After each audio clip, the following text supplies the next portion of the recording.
ঘরে খাবার মতো কিছুই নেই, শুধু দুটো ডিম পড়ে আছে। প্রথমে ডিমটাকে সেদ্ধ করে নাও, তারপরে ভালো করে গ্রেটার দিয়ে একটুখানি গ্রেট করে নাও। তারপরে এখানে দিয়ে দাও পেঁয়াজ কুচি, লঙ্কা কুচি, শসা কুচি। তারপরে দিয়ে দাও একটু tomato sauce, chaat masala, mayonnaise, আর তার সাথে দিয়ে দাও একটুখানি মেন ইনগ্রেডিয়েন্ট একটু লবণ, আর সাথে দিয়ে দাও একটুখানি ম্যাগি মশলা, যেটা দিলে পরে খুব ভালো একটা সুন্দর গন্ধ আসবে আর খেতে প্রচন্ড দারুণ লাগবে। এরপর এটাকে ভালো করে মাখিয়ে নাও। লবণটা অবশ্যই নিজের স্বাদ অনুসারে দেবে। তারপরে একটা ব্রেড নিয়ে নাও, ব্রেডের মধ্যে একটুখানি বাটার মাখিয়ে নাও। বাটার দিয়ে এবারে এখানে স্টাফিংটা ভরে দাও।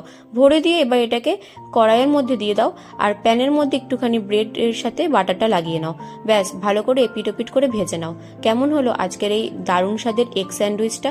অবশ্যই কিন্তু একটা ছোট্ট কমেন্ট করে জানাবে। আর যারা এখনো সাবস্ক্রাইব করোনি, অবশ্যই সাবস্ক্রাইব করে পাশে থাকবে। আর লাইক কমেন্ট শেয়ার করতে কিন্তু ভুলো না বন্ধুরা, লাইক কিন্তু করে দিও। এরপর এটাকে তাড়াতাড়ি করে পরিবেশন করে ফেলো, ঝটপট রেডি হয়ে যাবে একদম দারুণ